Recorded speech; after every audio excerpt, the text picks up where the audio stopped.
Saudara-saudari yang terkasih, kita jumpa lagi dalam Pelita Hati hari ini, Kamis 26 Mei 2022, Hari Raya Kenaikan Tuhan. Bersama saya Romo Thomas Suratno SC dari Paroki Cilandak, Jakarta Selatan, mendengar dan merenungkan Sabda Tuhan, yakni firman Tuhan yang tersurat dalam Injil Lukas, bab atau pasal 24, ayat 46 sampai dengan ayat 53.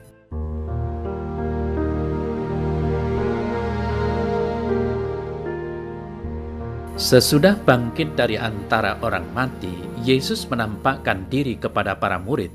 Katanya kepada mereka, "Ada tertulis demikian, Mesias harus menderita dan bangkit dari antara orang mati pada hari yang ketiga.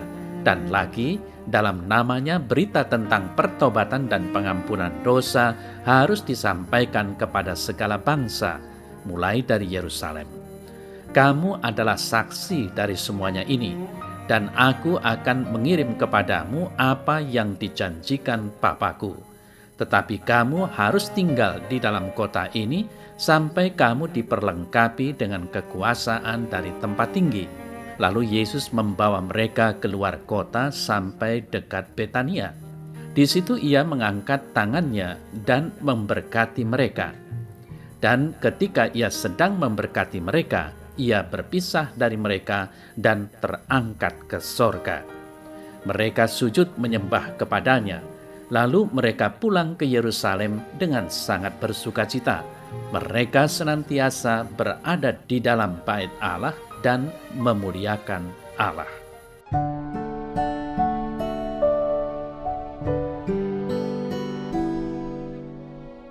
Saudara-saudari yang terkasih, jemaat sudah mulai terbentuk. Iman para murid sudah menggumpal dalam hati. Maka saatnya Yesus untuk melepaskan para murid dari ketergantungan fisik Yesus. Pendampingan masa kebangkitan dirasa sudah cukup menjadi bekal para murid untuk menjadi rasul yang handal. Secara manajerial, Yesus meletakkan kepercayaan yang besar kepada para murid. Para murid mendapat delegasi penuh dari Yesus. Tentu saja Yesus naik ke surga sudah dengan perhitungan bahwa para murid mampu berjalan tanpa kehadirannya lagi secara fisik.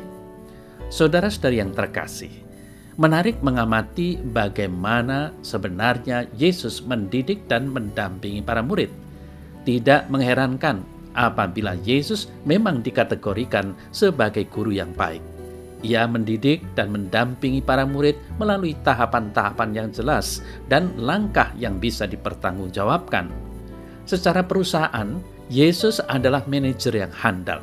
Ia tidak hanya seorang pengajar iman yang mumpuni, namun Yesus adalah seorang pemimpin perusahaan yang mempunyai visi ke depan yang jelas, terutama tahap pendidikan untuk para muridnya.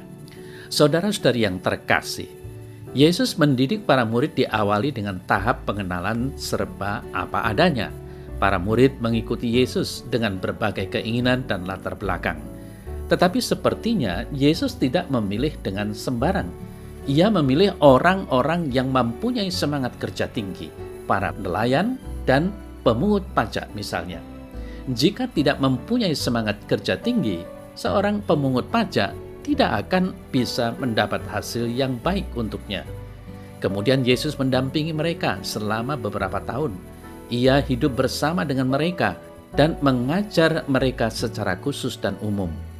Perkataan dan tindakan Yesus menjadi pendidikan yang dikenang para murid. Itu pula lah yang diajarkan para murid. Setelah cukup waktu, para murid dihadapkan pada situasi krisis yang luar biasa. Guru mereka disalibkan. Para murid lari adalah tindakan yang sangat wajar. Namun Yesus tidak meninggalkan mereka. Ia justru mengumpulkan mereka kembali.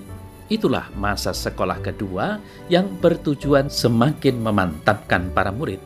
Sampai pada akhirnya Yesus secara fisik sungguh melepaskan mereka berjalan di dunia. Namun saudara-saudara yang terkasih, peristiwa hari ini lebih dari sekedar proses pendidikan itu.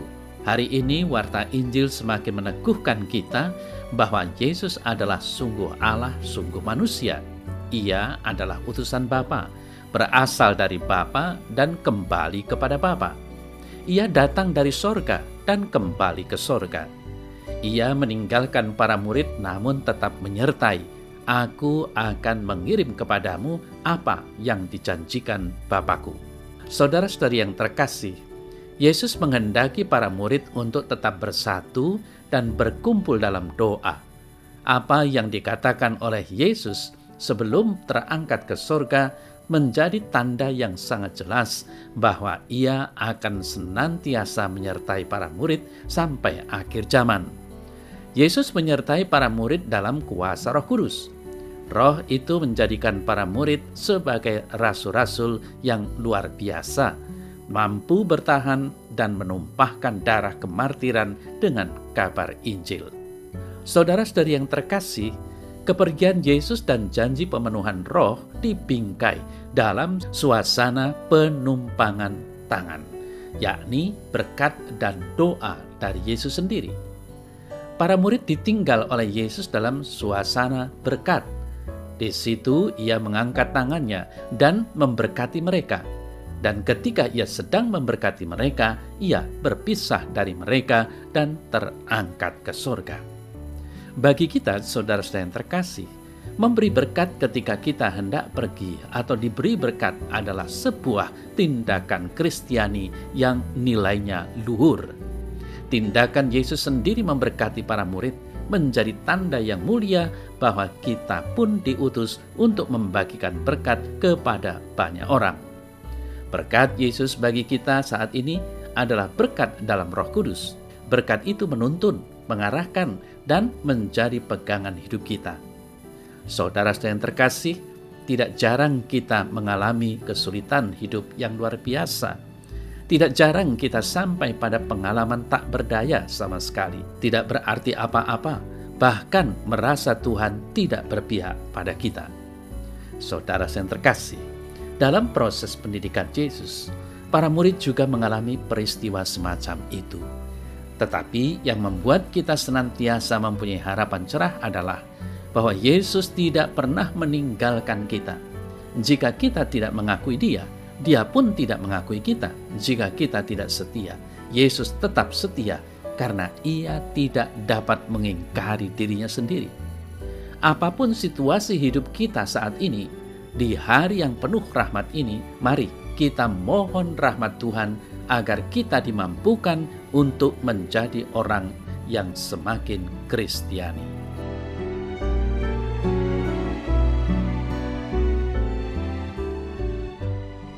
Dalam nama Bapa dan Putra dan Roh Kudus. Amin.